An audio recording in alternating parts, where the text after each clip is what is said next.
Hello friends, welcome back. Good morning friends. ನಿನ್ನೆ ಮತ್ತೆ ಫಂಕ್ಷನಿಂದ ಎಲ್ಲ ಬಂದ ನಂತರ ನಾನೇನು ವೀಡಿಯೋಸ್ ಕೂಡ ಮಾಡ್ಕೊಂಡಿರಲಿಲ್ಲ. ನೆಕ್ಸ್ಟ್ ಡೇ ಮಾರ್ನಿಂಗಿಂದ ಮತ್ತೆ ವ್ಲಾಗನ್ನು ಕಂಟಿನ್ಯೂ ಮಾಡ್ತಾ ಇದ್ದೀನಿ. ಆ್ಯಂಡ್ ಹಾಗೇ ಇವತ್ತು ಇನ್ನೊಂದು 3 ದಿನದಲ್ಲೇ ಪೂಜೆ ಕೂಡ ಇದೆ. ಸೊ 3 ಡೇಸಿಂದ ಏನೇನು ಕೆಲಸಗಳು ನಡೀತಾ ಇದೆ ಅದನ್ನು ಶೇರ್ ಮಾಡ್ತೀನಿ ಈ ವ್ಲಾಗಲ್ಲಿ. ಇದಾದ ನಂತರ ನಿಮಗೆ ಪೂಜೆ ವ್ಲಾಗ್ ಕೂಡ ಬರುತ್ತೆ. ಸೊ ವೆಯ್ಟ್ ಮಾಡಿ, ಆದಷ್ಟು ಬೇಗ ವೀಡಿಯೋಸನ್ನು ಹಾಕ್ತೀನಿ. ಬನ್ನಿ ಇವತ್ತಿನ ವ್ಲಾಗನ್ನು ಶುರು ಮಾಡೋಣ. ಕ್ಲೀನಿಂಗ್ ಕೆಲಸಗಳು ಸ್ವಲ್ಪ ಈಗ ಬಾಕಿ ಇತ್ತು. ಫಂಕ್ಷನ್ ಇತ್ತಲ್ವ, ತುಂಬಾ ಇತ್ತು. ಸೊ ಅದೆಲ್ಲ ಮುಗಿಸ್ಕೊಂಡು ಫೈನಲಿ ಲಾಸ್ಟ್ ಮಿನಿಟ್ ಕ್ಲೀನಿಂಗ್ ಥರ ಸ್ವಲ್ಪ ಮನೆಯೆಲ್ಲ ಡೀಪ್ ಕ್ಲೀನಿಂಗ್ ಮಾಡ್ಕೊಳ್ತಾ ಇದ್ವಿ. ಆ್ಯಂಡ್ ಬಾಗಿಲುಗಳು ಕಿಟಕಿಗಳೆಲ್ಲ ಧೂಳಾಗಿರುತ್ತಲ್ವ, ಯಾವಾಗಲೂ ಅಷ್ಟೊಂದೇನು ಡೀಪಾಗೆಲ್ಲ ಕ್ಲೀನ್ ಮಾಡಲ್ಲ ಅಲ್ವಾ. ಸೊ ಹಾಗಾಗಿ ಇವಾಗ ಒಂದು ಸರಿ ಎಲ್ಲನೂ ಕ್ಲೀನ್ ಮಾಡ್ಕೊಳ್ತಾ ಇದ್ದೀನಿ. ಆ್ಯಂಡ್ ಪಾಪು ಕೂಡ ಇಲ್ಲಿ ಆಟ ಆಡ್ಕೊಳ್ತಾ ಇದ್ಲು. ಅದು ಅಲ್ಲದೆ ಅವಳಿಗೆ ನಾನು ಸ್ನಾನ ಮಾಡಿಸ್ಬಿಟ್ಟು ಸ್ವಲ್ಪ ಹೊತ್ತು ಬಾಟಬ್ಬಲ್ಲಿ ಕೂರಿಸ್ಬಿಟ್ಟು ಬಂದಿದ್ದೆ. ಸೊ ಅದರಲ್ಲಿ ಆಟ ಆಡ್ಕೊಳ್ತಾ ಇದ್ಲು. ಅಷ್ಟರಲ್ಲಿ ನಾನಿಲ್ಲಿ ಬೇಗ ಎಲ್ಲ ಕ್ಲೀನಿಂಗ್ ಕೆಲಸಗಳನ್ನು ಮುಗಿಸ್ತಾ ಇದ್ದೀನಿ. ಇಲ್ಲಾಂದರೆ ನಂಗೆ ಅದು ಕೊಡು, ನಂಗೆ ಇದು ಕೊಡು ಅಂತ ಹೇಳ್ಕೊಂಡು ನನಗೂ ಕ್ಲೀನ್ ಮಾಡೋಕ್ಕೆ ಬಿಡಲ್ಲ. ಅವಳು ಏನು ಸುಮ್ಮನೆ ತರಲೆ ಮಾಡ್ತಾ ಕೂತ್ಕೊಂಡಿರ್ತಾಳೆ. ಅದಕ್ಕೋಸ್ಕರ ನಾನು ಏನಾದರೂ ಅವಳು ಸ್ವಲ್ಪ ಎಂಗೇಜ್ ಆಗಿದ್ದಾಗ ಬೇಗ ಕ್ಲೀನಿಂಗ್ ಮುಗಿಸ್ಕೊಳ್ಳೋಣ ಅಂತ ಹೊರಟಿದ್ದೀನಿ. ಆಲ್ರೆಡಿ ದೇವ್ರ ಮನೆ ಒಳಗಡೆ ಒಂದು ರೌಂಡ್ ಕ್ಲೀನಿಂಗ್ ಆಲ್ರೆಡಿ ಮುಗಿಸಿದ್ರು. ನಾನು ಜಸ್ಟ್ ಹೊರಗಡೆಯಿಂದ ಎಲ್ಲ ಸ್ವಲ್ಪ ಧೂಳು ಎಲ್ಲ ತೆಗೆಯೋದಿತ್ತು ಅಂತ ಹೇಳ್ಬಿಟ್ಟು ಬಾಗಿಲುಗಳು ಅದನ್ನೆಲ್ಲ ಕ್ಲೀನ್ ಮಾಡ್ಕೊಳ್ತಾ ಇದ್ದೆ. ಅಷ್ಟರಲ್ಲಿ ನೋಡಿ ಟಿನ್ ಹಾಕೋರು ಕೂಡ ಬಂದಿದ್ರು, ಅಂದರೆ ಶಾಮಿಯಾನದವರು. ಸೊ ಅವ್ರು ಬಂದಿದ್ರು ಅಂತ ಪಾಪು ಕೂಡ ಅವಳದು ಸ್ನಾನ ಎಲ್ಲ ಆಗಿತ್ತು ಅಲ್ವ ಅಷ್ಟೊತ್ತಿಗೆ. ಹಾಗೆ ಅವಳು ನೋಡ್ತಾನೆ ಸ್ವಲ್ಪ ಹೊತ್ತು ಅಲ್ಲೇ ಕುತ್ಕೊಂಡ್ಬಿಟ್ಲು ನೋಡ್ತಾ.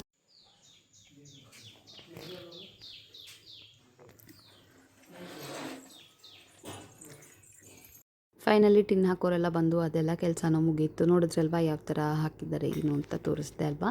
ಆ್ಯಂಡ್ ಇನ್ನು ನಾನು ಏನು ಪ್ಲ್ಯಾನ್ ಮಾಡ್ತಾಯಿದ್ದೆ ಅಂದರೆ ನೆಕ್ಸ್ಟ್ ಡೇ ಹೋಮ್ ಟೂರ್ ಮಾಡೋಣ ಅಂತ ಅಂದ್ಕೊಳ್ತಾ ಇದ್ದೆ. ತುಂಬ ಟೈಮಿಂದ ನೀವು ಕೂಡ ಕೇಳ್ತಾ ಇದ್ರಿ ಅಲ್ವಾ, ಹಾಗಾಗಿ ಅದ್ರ ಕೂಡ ವೀಡಿಯೋ ಎಲ್ಲ ಮಾಡ್ಕೊಳ್ಳೋಣ ಅಂತ ಅಂದ್ಕೊಂಡಿದ್ದೆ. ಆ್ಯಂಡ್ ಅದು ಮಾಡಬೇಕು ಅಂದರೆ ಸುಮಾರು ಟೈಮ್ ಇಡ್ಸತ್ತೆ. ನೋಡೋಣ ಹಿಂಗೆ. ಅದು ಅಲ್ಲದೆ ನಮ್ಮ ಮಳೆ ಬೇರೆ ಬರ್ತಾಯಿತ್ತು, ಹಾಗೆಲ್ಲ ಸೌಂಡ್ ಎಲ್ಲ ಇದ್ದರೆ ಅಷ್ಟು ಚೆನ್ನಾಗಿ ಬರೋಲ್ಲ ವೀಡಿಯೋಸ್ ಅಂತಲೂ ಅನ್ಕೋತಾ ಇದ್ದೆ. But finally home tour video ಮಾಡಿದ್ದೀನಿ, ನೀವು ನೋಡಿರ್ತೀರಾ. ಆ್ಯಂಡ್ ಯಾರಾದರೂ ನೋಡಿಲ್ಲ ಅಂತಂದರೆ ಲಿಂಕನ್ನು ಕೂಡ ಹಾಕಿರ್ತೀನಿ, ಐ ಬಟನಲ್ಲಿ ಕೂಡ ಬರ್ತಾ ಇರುತ್ತೆ, ನೀವು ಚೆಕ್ ಮಾಡಿ. ತುಂಬ ಜನ ಇಷ್ಟಪಟ್ಟಿದ್ದಾರೆ ನಮ್ಮ ಮನೆ ಹೋಮ್ ಟೂರನ್ನು. ಸೊ ಹಾಗೆ ಅದಕ್ಕೂ ಕೂಡ ಎಲ್ಲ ಸ್ವಲ್ಪ ಪ್ರಿಪೇರ್ ಮಾಡ್ಕೊಳ್ಳೋಣ. ಆ್ಯಂಡ್ ಅದು ವೀಡಿಯೋ ಮಾಡೋದಕ್ಕೆ ಹೊರಟ್ರೆ ಆಮೇಲೆ ತುಂಬ ಜಾಸ್ತಿ ಟೈಮ್ ಬೇಕಾಗಿರೋದ್ರಿಂದ ಬೇರೆ ಎಲ್ಲ ಕೆಲಸಗಳನ್ನೆಲ್ಲ ಮುಗಿಸಿ ಆಮೇಲೆ ಅದನ್ನು ಮಾಡ್ಕೊಳ್ಳೋದಕ್ಕೆ ಇಟ್ಕೊಳ್ಳೋಣ ಅಂತ ಅಂದ್ಕೊಂಡೆ. ಹಾಗಾಗಿ ಎಲ್ಲ ಕೆಲಸನೂ ಒಂದೇ ದಿನ ಸ್ವಲ್ಪ ಬೇಗ ಮುಗಿಸ್ಕೊಳ್ತಾ ಇದ್ದೀನಿ. ನೋಡಿ ಫ್ರೆಂಡ್ಸ್, ಎಲ್ಲ ಕರಡಿಗೆಲ್ಲ ತೊಟ್ಟೆಗೆ ತುಂಬಿಸಲ್ಲ, ಇಷ್ಟು ಸಿಕ್ಕಿದೆ ನೋಡಿ. ಕಂತುಗದು ಕೈಗೆ.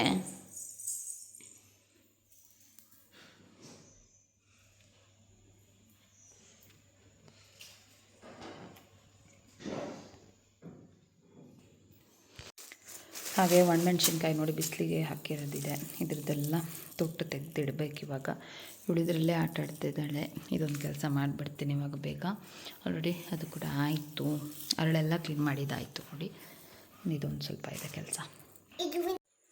ಸೊ ಇವಾಗ ಮೆಣಸಿನ್ಕಾಯಿ ಎಲ್ಲ ಕ್ಲೀನ್ ಮಾಡೋಣ ಅಂತ ಕೂತಿದ್ದೀನಿ. ತುಂಬ ಚೆನ್ನಾಗಿ ಒಣಗಿಲ್ಲ, ಬಟ್ ಇವಾಗ ತೊಟ್ಟು ತೆಗೆದಿಟ್ರೆ ನಾಳೆ ಕೂಡ ಬಿಸಿಲು ಹಾಕ್ಬೋದು ಅಂತ ಅಂದ್ಕೊಂಡು ಇವಾಗ ಕ್ಲೀನ್ ಮಾಡೋಣ ಅಂತ ಅಂದ್ಕೊಂಡಿದ್ದೀನಿ.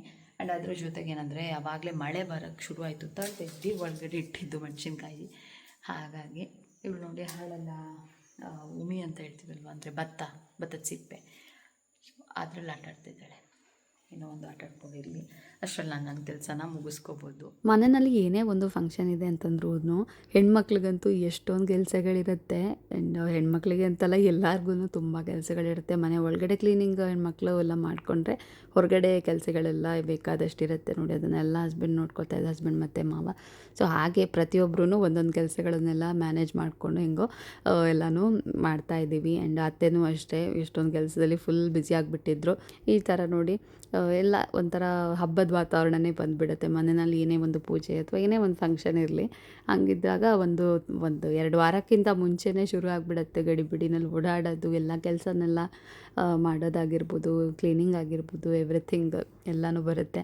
ಸೊ ಗೊತ್ತಿರುತ್ತೆ ಅಲ್ವ ನಿಮಗೂ. ಹಾಗೆ ನಮ್ಮ ಮನೆಯಲ್ಲೂ ಕೂಡ ಪಾಪುನೂ ಆಟ ಆಡಿಕೊಂಡು ಅಲ್ಲೇ ಸ್ವಲ್ಪ ಹೊತ್ತು ಇದ್ಲು. ಸೊ ಅಷ್ಟರಲ್ಲಿ ನಾನು ಇಲ್ಲೊಂದು ಸ್ವಲ್ಪ ಮೆಣಸಿನ್ಕಾಯಿ ಎಲ್ಲ ಒಣಗಾಕೋಣ ಅಂತ ಅಂದ್ಕೊಂಡು ಹಾಕಿದ್ವಿ. ಬಟ್ ಏನಾಯಿತು ಗೊತ್ತಾ, ಮಳೆ ಬರೋ ಥರ ಆಯಿತು ಅಂತ ಹೇಳ್ಬಿಟ್ಟು ಒಳಗಡೆ ತಂದಿಟ್ಟಿದ್ರು. ಹೆಂಗಿದ್ರು ಇವಾಗ ಸ್ವಲ್ಪ ಟೈಮ್ ಇದೆಯಲ್ಲ, ಇವಾಗಲೇ ಇದ್ರದ್ದೆಲ್ಲ ಕ್ಲೀನ್ ಮಾಡಿ ಇಟ್ಕೊಂಡ್ಬಿಟ್ರೆ ಆಮೇಲೆ ಬಿಸಿಲು ಬಂದಾಗ ಹಾಕ್ಬಿಡೋಣ ಅಂತ ಅಂದ್ಕೊಂಡು ಇದನ್ನೆಲ್ಲ ಕ್ಲೀನ್ ಮಾಡ್ತಾಯಿದ್ದೀನಿ. ಪಾಪು ಕೂಡ ಅವಳ ಪಾಡುಗಳು ಸ್ವಲ್ಪ ಹೊತ್ತು ಆಟ ಆಡ್ಕೊಂಡಿರೋದ್ರಿಂದ ನನಗೂ ಬೇಗ ನನ್ನ ಕೆಲಸಗಳನ್ನು ಮುಗಿಸ್ಕೊಳ್ಳೋಕೆ ಹೆಲ್ಪ್ ಆಯಿತು. ಕಾಂಗು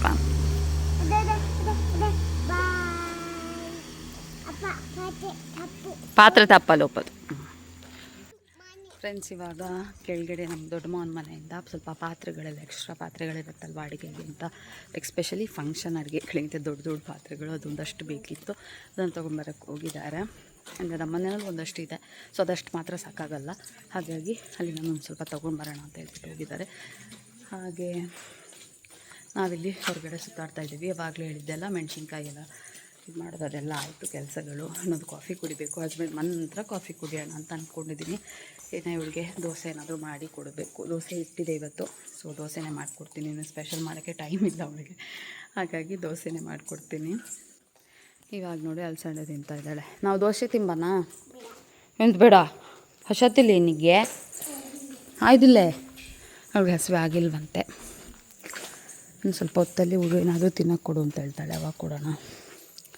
ಇವಾಗ ಆಟ ಆಡೋದ್ರಲ್ಲಿ ಬ್ಯುಸಿ ಆಗಿದ್ದಾಳೆ ನೋಡಿ. ಈ ಸತಿ ಇಷ್ಟೇ ಹಾಕೋದು, ಆ ಕಡೆ ಎಲ್ಲ ಸ್ವಲ್ಪ ಪಾರ್ಕಿಂಗಿಗೆ ಇರಲಿ ಅಂತ ಹೇಳಿಬಿಟ್ಟು. ಇಲ್ಲ ಅಂತಂದರೆ ಪಾರ್ಕ್ ಮಾಡೋಕ್ಕೆ ಜಾಗ ಇಲ್ಲ. ನಮ್ಮ ಮನೆ ಮೇಲ್ಗಡೆ ರೋಡ್ ಕೂಡ ಅಷ್ಟೇ ತುಂಬ ಚಿಕ್ಕದು, ಹಾಗಾಗಿ ಅಲ್ಲೆಲ್ಲ ಪಾರ್ಕ್ ಮಾಡೋಕ್ಕಾಗಲ್ಲ. ಅದಕ್ಕೋಸ್ಕರ ಏನು ಮಾಡಿದ್ದೀವಿ ಅಂತಂದರೆ ಈ ಸೈಡ್ ಫುಲ್ಲು ಈ ಥರ ಟಿನ್ ಹಾಕ್ಸಿದ್ದೀವಿ. ಆ ಕಡೆ ಫುಲ್ ಸ್ವಲ್ಪ ಒಂದಷ್ಟು ವೆಹಿಕಲ್ಸ್ ಅಲ್ಲಿ ನಿಂತ್ಕೋಬೋದು ಅಲ್ವಾ, ಹಾಗಾಗಿ ಅಲ್ಲಿ ಒಂದಷ್ಟು ವೆಹಿಕಲ್ಸ್ ಪಾರ್ಕ್ ಮಾಡೋಕ್ಕೆ ಆಗುತ್ತೆ ಅಂತ ಹೇಳ್ಬಿಟ್ಟು ಈ ಥರ ಮಾಡಿದ್ದೀವಿ. ಆಬ್ವಿಯಸ್ಲಿ ಇಷ್ಟು ಜಾಗ, ಜಾಸ್ತಿ ಜನ ಅಂದರೆ ಒಂದು 150 ಹತ್ರ ಮ್ಯಾಕ್ಸ್ ಅಂದರೆ ಆಗ್ಬೋದು ಅಷ್ಟೇ. ಸೊ ಇನ್ನೂ ಸುಮಾರು ಕೆಲಸಗಳಿದೆ. ಇದಕ್ಕೆಲ್ಲ ಈ ಥರ ಏನು ಸೈಡ್ಗೆಲ್ಲ ಹಾಕ್ತಾರಲ್ವ, ಅದೆಲ್ಲ ಹಾಕ್ತಾರೆ ಅವರು ಬಂದು. ಇವತ್ತೇನೋ ಸ್ವಲ್ಪ ಬೇಗನೆ ಬಂದಿದ್ದರು ಅಷ್ಟೇ. ಫ್ರೆಂಡ್ಸ್, ನೋಡಿದ್ರಿ ಅಲ್ವಾ ನಿನ್ನೆ ಏನೇನಾಯಿತು ಅಂತ ಹೇಳಿಬಿಟ್ಟು. ಇದು ಬಂದು ನೆಕ್ಸ್ಟ್ ಡೇ ಮಾರ್ನಿಂಗ್ ಮತ್ತೆ ವ್ಲಾಗನ್ನು ಕಂಟಿನ್ಯೂ ಮಾಡ್ತಾ ಇದ್ದೀನಿ. ಇದು ಬಂದು 3 days ವ್ಲಾಗ್ಸ್ ಇದರಲ್ಲಿ ಶೇರ್ ಮಾಡ್ತೀನಿ. 3 ದಿನದಿಂದ ಏನೇನಾಯಿತು ಅಂತ ಹೇಳಿಬಿಟ್ಟು. ಇವತ್ತು ಬೆಳಗ್ಗೆ ತಿಂಡಿಗೆ ಅಂತ ಹೇಳಿಬಿಟ್ಟು ಹಲಸಿನ ಹಣ್ಣಿನ ಕೊಟ್ಟಿಗೆ ಮಾಡಿದ್ರು. ತುಂಬ ಅಪರೂಪ ಅಂದರೆ ಇವಾಗ ಹಲಸಿನ ಹಣ್ಣು ಸೀಸನ್ ಮುಗಿದು ತುಂಬ ದಿನಗಳೇ ಆಗೋಯಿತು. ಬಟ್ ಇವತ್ತು ಒಂದು ಸ್ವಲ್ಪ ಹಲಸಿನ ಹಣ್ಣು ಫ್ರೀಸರಲ್ಲಿ ಸ್ಟೋರ್ ಮಾಡಿರೋದಿತ್ತು. ಸೊ ಅದರಿಂದ ಅಂತ ಹೇಳಿಬಿಟ್ಟು ಹಲಸಿನ ಹಣ್ಣಿನ ಕೊಟ್ಟಿಗೆ ಮಾಡಿದರು. ಸಕ್ಕ ಟೇಸ್ಟಿಯಾಗಿ ತುಂಬ ಚೆನ್ನಾಗಿತ್ತು. ಆಫ್ ಸೀಸನಲ್ಲಿ ಕೂಡ ತುಂಬ ಚೆನ್ನಾಗಿ ಹಲಸಿನ ಹಣ್ಣು ಕೊಟ್ಟಿಗೆ ಎಲ್ಲ ತಿಂದ್ವಿ. ಅದಾಗಿದ ನಂತರ ಮಿಕ್ಕಿದ ಕೆಲಸಗಳು ಒಂದಷ್ಟು ಕ್ಲೀನಿಂಗ್ ಕೆಲಸಗಳೆಲ್ಲ ಇದ್ದಿದ್ದೆಲ್ಲ ಮುಗಿಸ್ಕೊಂಡು ಇವಾಗ ಆಲ್ಮೋಸ್ಟ್ ಎಲ್ಲ ಡನ್ ಅನ್ನೋ ಥರ ಎಲ್ಲ ಕೆಲಸಗಳೆಲ್ಲ ಮುಗಿಸ್ಕೊಂಡಾಗಿತ್ತು. ಸೊ ಇವಾಗ ರೆಡಿಯಾಗಿ ಹೋಮ್ ಟೂರ್ ಮಾಡೋಣ ಅಂತ ಹೊರಟಿದ್ದೀನಿ, ಹೋಮ್ ಟೂರ್ ವೀಡಿಯೋಸು. ಸೊ ಅದೆಲ್ಲ ಮುಗಿಸ್ಕೊಂಡು ಆಗುವಷ್ಟರಲ್ಲೇ ಮಧ್ಯಾಹ್ನ 12:30 ಹತ್ತತ್ರ ಆಗಿಬಿಟ್ಟಿತ್ತು. ಆ್ಯಂಡ್ ಒಬ್ಬರು ಬಂದಿದ್ರು ಕೂಡ ನಮ್ಮ ಮನೆಗೆ. ಸೊ ಅವರು ಬಂದು ಸ್ವಲ್ಪ ಗಿಡ ಎಲ್ಲ ತೊಗೊಂಡು ಹೋಗೋದಕ್ಕೆ ಅಂತ ಹೇಳಿ ಅವರು ಕೂಡ ಬಂದು ಹೋದ ನಂತರ ಮತ್ತೆ ಹೋಮ್ ಟೂರ್ ಮಾಡಿ ಊಟ ಮಾಡಿಸಿ ಮಲಗಿಸೋ ಅಷ್ಟರಲ್ಲಿ ಆಲ್ಮೋಸ್ಟ್ 1 ಗಂಟೆ ಮೇಲಾಗಿತ್ತು. ಅವಳು ಕೂಡ ತುಂಬ ಸುಸ್ತಾಗಿಬಿಟ್ಟಿದ್ಲು. ನನಗೆ ವೀಡಿಯೋ ತೊಗೊಳಕ್ಕೆ ಕೂಡ ತುಂಬ ಟೈಮ್ ಕೂಡ ಹಿಡಿಸ್ತು. ಮಳೆ ಬರೋ ಥರ ಮನೆಯೆಲ್ಲ ಕ್ಲೀನಿಂಗ್ ನಡೀತಾ ಇದ್ದಿದ್ದರಿಂದ ಅದರದ್ದು ಸೌಂಡ್ ಬೇರೆ ಇತ್ತು. ಮಧ್ಯಾಹ್ನ ಆಮೇಲೇನು ಊಟ ಮಾಡಿ ಸ್ವಲ್ಪ ಹೊತ್ತು ರೆಸ್ಟ್ ಮಾಡಿದ್ವಿ. ಅದಾಗಿದ ನಂತರ ಸಂಜೆ ಹೊತ್ತು ಇಲ್ಲಿ ಅತ್ತೆ ಸ್ವಲ್ಪ ಗೋಡಂಬಿನ ಸುಟ್ಟು ಅದನ್ನು ಕ್ಲೀನ್ ಮಾಡ್ತಾ ಇದ್ದಾರೆ. ಏನಕ್ಕೆ ಅಂತ ಹೇಳಿದ್ರೆ ನಾಳೆ ಪೂಜೆ ದಿನ ದೇವರಿಗೆ ಅಂತ ನೈವೇದ್ಯಕ್ಕೆ ಅಂತ ಹೇಳ್ಬಿಟ್ಟು ಪಂಚಕಜ್ಜಾಯ ಅಂತೆಲ್ಲ ಮಾಡ್ತೀವಿ. ಸೊ ಅದಕ್ಕೋಸ್ಕರ ಹಾಕಕ್ಕೆ ಅಂತ ನಮ್ಮ ಮನೆಯಲ್ಲೇ ಇರೋ ಅಂತ ಗೇರು ಬೀಜನ ಸುಟ್ಟು ಅದನ್ನು ಕ್ಲೀನ್ ಮಾಡಿ ಎತ್ತಿಟ್ಕೊಳ್ತಾ ಇದ್ದಾರೆ. ನೀನೆಲ್ಲಿ ಪೂಜೆ ಮಾಡಿದ್ದು? Friends, welcome back. ಇವಾಗ ನಾನು ಪೂಜೆಗೆ ಹಾಕೊಳ್ಳೋವಂಥ ಸ್ಯಾರಿನ ಪ್ಲೀಟ್ ಮಾಡಿಡೋಣ ಅಂತ ಅಂದ್ಕೊಂಡೆ. ಹಾಗೆ ಬ್ಲೌಸ್ ಡಿಸೈನ್ ಕೂಡ ಶೇರ್ ಮಾಡೋಣ ಅಂತ ಅಂದ್ಕೊಂಡೆ, ಸ್ಯಾರಿ ಯಾವ ಥರ ಇದೆ ಅಂತ. ಫಸ್ಟ್ ಇವಾಗ ನಾನು ಹಿಂದಿನ ದಿನ ಪೂಜೆ ಇದೆಯಲ್ವಾ, ಸೊ ಹಿಂದಿನ ದಿನವೇ ಸತ್ಯನಾರಾಯಣ ಪೂಜೆ ಮತ್ತು ದುರ್ಗಾ ಪೂಜೆ ಎಲ್ಲ ಮಾಡ್ತಾ ಇದ್ದೀನಿ. ಸೊ ಹಾಗಾಗಿ ಆವಾಗ ಯಾವ ಸ್ಯಾರಿ ಉಟ್ಕೊತೀನಿ ಅಂತ ತೋರಿಸ್ತೀನಿ. ನೀವು ನೋಡಿರ್ತೀರ, ಈ ಸ್ಯಾರಿನ ನಾನು ಸುಮಾರು ಸತಿ ಉಟ್ಕೊಂಡಿದ್ದೀನಿ. ಈ ಸ್ಯಾರಿನೇ ಹಾಕ್ಕೊಳ್ಳೋದು, ಜಾಸ್ತಿ ಜನ ಇಲ್ಲ ಆಗಲ್ಲ. ಸೊ ಹಾಗಾಗಿ ಇದು ಸ್ವಲ್ಪ ಕಂಫರ್ಟೇಬಲ್ ಇದೆ. ಸೊ ಹಾಗೆ ತುಂಬ ಲೈಟ್ ವೆಯ್ಟ್ ಇರೋದ್ರಿಂದ ಈ ಸ್ಯಾರಿ ನನಗೆ ತುಂಬ ಇಷ್ಟ ಕೂಡ. ಸೊ ಈ ಸ್ಯಾರಿನ ಹಾಕ್ಕೊಳ್ತೀನಿ ನಾನು. ಆ್ಯಂಡ್ ತುಂಬ ಕೇಳ್ತಾ ಇರ್ತಾರೆ, ನೀವು ಮಷಿನ್ ವಾಶ್ ಮಾಡ್ತೀರಾ ಸ್ಯಾರಿನೆಲ್ಲ, ಇಲ್ಲ ಡ್ರೈ ವಾಶ್ ಮಾಡ್ತೀರಾ ಅಂತ ಹೇಳ್ಬಿಟ್ಟು. ನನಗೆ ಯಾವ ಸ್ಯಾರಿನೂ ತೊಗೊಳ್ಳಿಲ್ಲ ನಾನು ಮಷಿನ್ ವಾಶ್ ಮಾಡೋದು. ತುಂಬ ಕಾಸ್ಟ್ಲಿ, ತುಂಬ ಅಂದರೆ ಏನಂತೀವಿ ಸಿಲ್ಕ್ ಸ್ಯಾರೀಸ್ ಬರುತ್ತಲ್ವ, ಪೀಸನ್ನು ಜಸ್ಟ್ ಒದ್ದೆ ಬಟ್ಟೆನಲ್ಲಿ ಒರೆಸ್ಬಿಟ್ಟು ಒಣಗಾಕ್ತೀನಿ ಅಷ್ಟೇ. ಅದು ಎಲ್ಲ ಒಂದು 2-3 ಸ್ಯಾರಿ ಇದೆ, ಅದು ಮಾತ್ರ. ಈ ಥರ ಸ್ಯಾರೀಸ್ ಎಲ್ಲನೂ ಡೈರೆಕ್ಟ್ ಮೆಷಿನ್ಗೆ ಹಾಕಿ ವಾಶ್ ಮಾಡ್ತೀನಿ, ಏನೂ ಆಗಲ್ಲ, ಕ್ಲೀನಾಗಿ ಹಂಗೆ ಇದೆ. ಐರನ್ ಮಾಡೋದು ಅದೆಲ್ಲ ಏನೂ ಮಾಡಲ್ಲ ನಾನು. ನನಗೆ ತುಂಬ ಕಷ್ಟದ ಕೆಲಸ ಅಂತಂದರೆ ಸ್ಯಾರಿಗೆ ಐರನ್ ಮಾಡೋದು, ಹಾಗಾಗಿ. ಆ್ಯಂಡ್ ಬಿಚ್ಚು. ಸೊ ಈ ಥರ ಇದೆ. ಇದು ಒಂದು ಸೈಡು ಅಗಲ ಬಾರ್ಡರು, ಇನ್ನೊಂದು ಸೈಡು ಸಣ್ಣದಕ್ಕಿರೋ ಬಾರ್ಡರು. ಈ ಸ್ಯಾರಿ ತುಂಬ ಸಲ ನೋಡಿರ್ತೀರ. ಸೊ ಈ ಸ್ಯಾರಿ ಒಂದು ಪ್ಲೀಟ್ ಮಾಡಿ ಇಡಬೇಕು. ಆ್ಯಂಡ್ ಇದ್ರ ಬ್ಲೌಸು ಈ ಥರ ಗ್ರೀನ್ ಕಲರಲ್ಲಿದೆ, ಬಾಟಲ್ ಗ್ರೀನ್ ಸ್ಲೀವ್ಸ್ ಈ ಥರ ಇದೆ. ಇದೇನು ಡಿಸೈನ್ ಅಂತ ಏನಿಲ್ಲ, ನೀವು ನೋಡಿರ್ತೀರ. ಆ್ಯಂಡ್ ಪೂಜೆ ದಿನ ಉಟ್ಕೊಳ್ಳೋ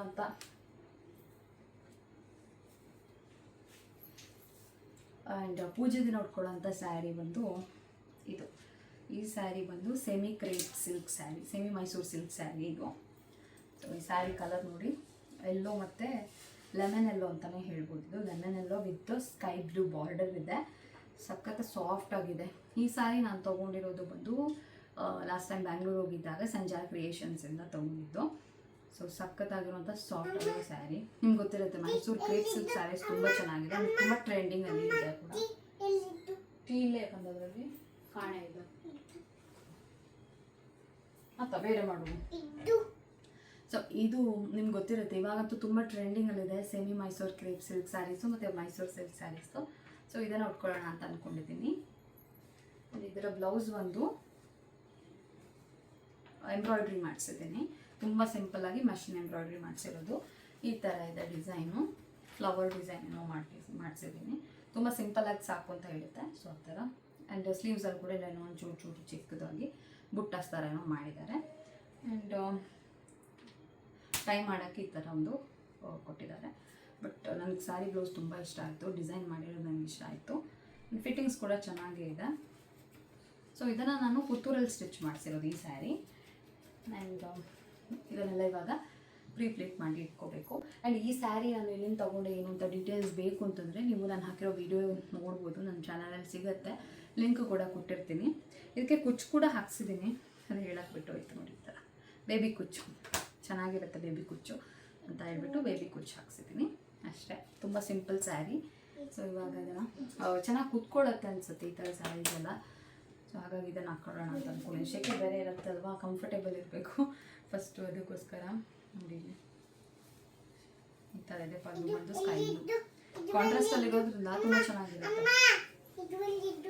ಅಲ್ಲಿ ನೋಡು ಫುಲ್ ಸ್ಯಾರಿ ನಾನು ಉಟ್ಕೊಂಡಾಗ ನಿಮಗೆ ತೋರಿಸ್ತೀನಿ ಆಯಿತಾ, ಪೂಜೆ ದಿನ. ಸೊ ಮತ್ತೆ ಪೂಜೆ ದಿನ ಸ್ಯಾರಿ ವೇರ್ ಮಾಡಿದಾಗ ತೋರಿಸ್ತೀನಿ.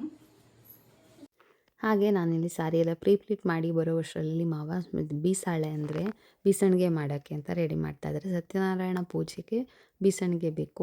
ಸೊ ಹಾಗಾಗಿ ಅದಕ್ಕೆ ಅಂತ ಹೇಳಿಬಿಟ್ಟು ಹಾಳೆಯಿಂದ ಮಾಡೋವಂಥ ಟ್ರೆಡಿಷ್ನಲ್ ಬೀಸಣಿಗೆನ ರೆಡಿ ಮಾಡ್ತಾಯಿದ್ದಾರೆ. ಪ್ಲಾಸ್ಟಿಕ್ದೆಲ್ಲ ಇರುತ್ತೆ, ಬಟ್ ಈ ಥರ ಮಾಡಿದ್ರೇನು ಅದು ನಮ್ಮ ಒಂದು ಟ್ರೆಡಿಷನ್ಗೆ ಚೆನ್ನಾಗಿರುತ್ತೆ ಅಂತ ಹೇಳಿಬಿಟ್ಟು ಇದೇ ಮಾಡ್ತಾಯಿದ್ದೇವೆ. ಬಟ್ ಪ್ಲಾಸ್ಟಿಕ್ದಷ್ಟಾಗಿ ಬೇಡ ಅಂತ ಹೇಳಿಬಿಟ್ಟು ಈ ಥರದ್ದು ಮಾಡ್ತಾಯಿದ್ದೀವಿ ಈ ಸತಿ. ಸೊ ನೋಡಿ ಈ ಥರ ಎಷ್ಟು ಚೆನ್ನಾಗಿ ಬಂದಿದೆ ನೋಡಿ ಬೀಸಣಿಗೆ ಅಂತ. ಮುಂಚೆ ನಮ್ಮ ಅಜ್ಜಿ ಈ ಥರ ಎಷ್ಟೊಂದು ಬೀಸಣಿಗೆ ಮಾಡಿ ಇಡೋರು. ಅದೇ ನೆನಪಾಯಿತು ನನಗೆ ಆ್ಯಕ್ಚುಲಿ ಇದನ್ನು ನೋಡಬೇಕಂದ್ರೆ. ಇವಾಗಂತೂ ತುಂಬಾ ಅಪರೂಪ ಆಗೋಗ್ಬಿಟ್ಟಿದೆ. ಹಾಗೆ ಇದಾಗಿತ್ತು ನೋಡಿ ಇದು ಇವತ್ತಿನ ವ್ಲಾಗ್. ಇನ್ನೇನಿದ್ರು ನಾಳೆ ದಿನ ಪೂಜೆ ದಿನ ಮತ್ತು ವ್ಲಾಗನ್ನು ಕಂಟಿನ್ಯೂ ಮಾಡ್ತೀನಿ. ಆ ವ್ಲಾಗ್ನೊಂದಿಗೆ ಸಿಗ್ತೀನಿ. ಅಲ್ಲಿ ತನಕ take care and bye. Thanks for watching.